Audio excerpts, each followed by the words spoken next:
Sekitar 2 minggu saja lagi sebelum perayaan Deepavali iaitu pada 31 hari bulan Oktober 2024, hujung bulan ini. Ramai yang mengharapkan dua bantuan ini agar disalurkan sebelum perayaan Deepavali 31 hari bulan Oktober 2024 ini agar setidak-tidaknya dapat membantu rakan kita yang bakal menyambut perayaan Deepavali. Jadi apakah dua bantuan yang dimaksudkan ini yang diharapkan agar dibayar sebelum 31 hari bulan Oktober 2024 ini?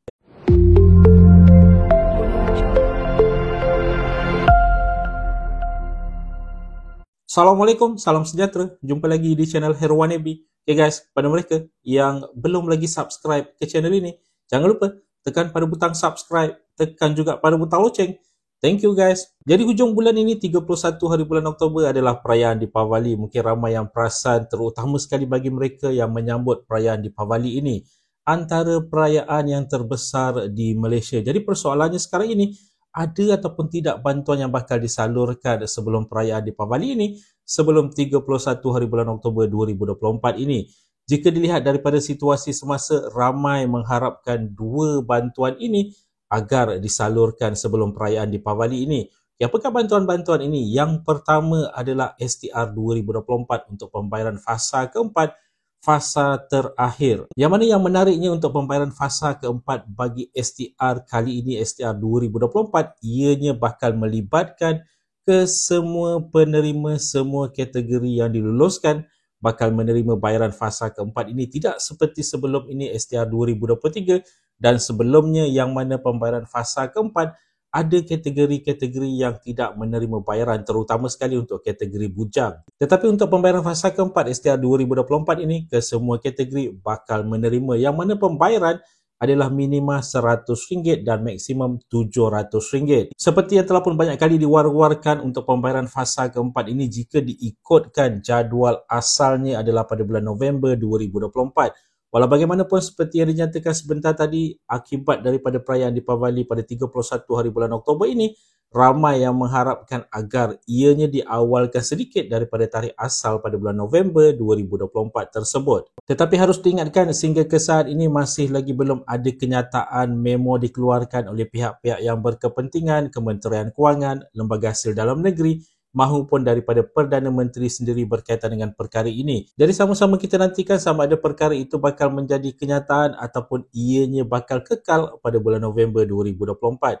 Dan seperti yang dinyatakan sebentar tadi, pembayaran adalah antara RM100 ke RM700. Ini nak komen sedikit berkaitan dengan perkara ini, kerana baru-baru ini ramai yang meninggalkan komen apabila mereka menyemak dalam semakan permohonan di MySTR di jumlah kelulusan keseluruhan itu, mereka menyatakan bahawa ianya tidak termasuk dengan fasa keempat dan ramai yang mengingatkan mereka tidak lulus untuk pembayaran fasa keempat.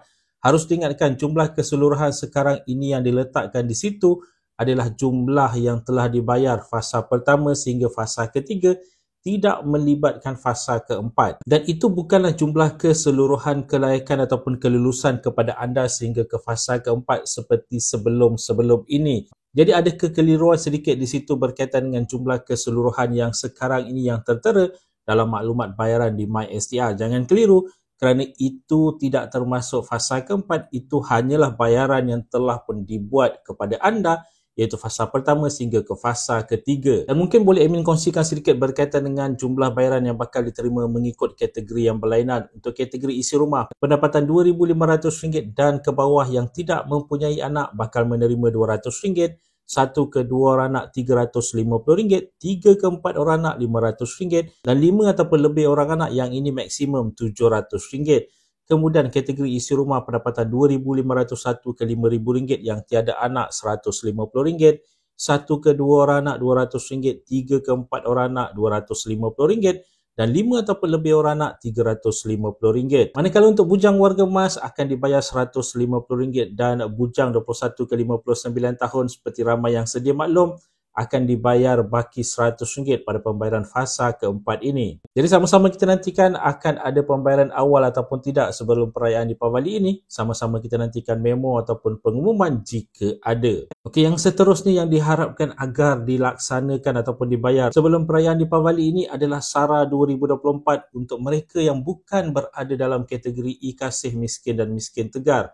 Yang mana kita sedar sekarang ini untuk kategori IKC miskin dan miskin tegar, mereka telah pun menerima seawal bulan Januari lagi dan berterusan sehinggalah sekarang untuk di Semenanjung yang mana RM100 ataupun RM50 dibayar kepada mereka, dimasukkan ke dalam MyCard setiap bulan. Ini di Semenanjung, manakala di Sabah, Sarawak dan wilayah Persekutuan Labuan yang berada dalam data IKC miskin dan miskin tegar ini telah pun dibayar sebenarnya separuh pada 19 Februari dan separuh lagi bermula daripada 4 hari bulan September 2024.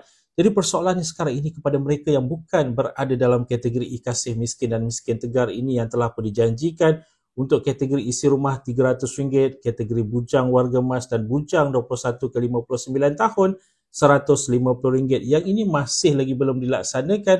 Sekarang ini semakan status masih lagi menunjukkan dalam proses semakan, belum lagi diketahui bilakah ianya bakal dilaksanakan. Tetapi harus diingatkan dalam proses semakan itu telah pun lama, sebenarnya sejak daripada awal tahun lagi, dah berbulan-bulan sekarang ini masih lagi belum ada keputusan, masih lagi belum ada info berkaitan bila ianya bakal dilaksanakan. Jadi ramai yang mengharapkan agar ianya dilaksanakan setidak-tidaknya sebelum perayaan Deepavali ini agar dapat membantu rakan-rakan kita yang bakal menyambut perayaan Deepavali. Jadi yang ini juga menjadi harapan ramai orang di luar sana kerana ianya melibatkan ramai pihak sebenarnya, kerana setakat ini hanya 700,000 orang saja yang baru diluluskan untuk SARA 2024 yang mana seperti dinyatakan sebentar tadi bagi kategori IKC miskin dan miskin tegar. Jadi jika diikutkan untuk perayaan Deepavali ini, jika dua ini dilaksanakan, ianya bakal menjadi bantuan kepada mereka yang bakal menyambut perayaan Deepavali ini. Sama-sama kita nantikan pengumuman lanjut berkaitan dengan dua perkara ini, sama ada ianya bakal dilaksanakan sebelum Deepavali ataupun bagaimana. Jadi guys, itu dia tadi sedikit sebanyak perkongsian di dalam video pada kali ini. Jika anda ada sebarang komen, sebarang pertanyaan, anda boleh tinggalkan di ruangan komen di bawah. Dan kepada mereka yang belum lagi subscribe ke channel ini, jangan lupa tekan pada butang subscribe, tekan juga pada butang loceng. InsyaAllah kita berjumpa lagi di video yang akan datang. Stay safe, stay healthy. Assalamualaikum.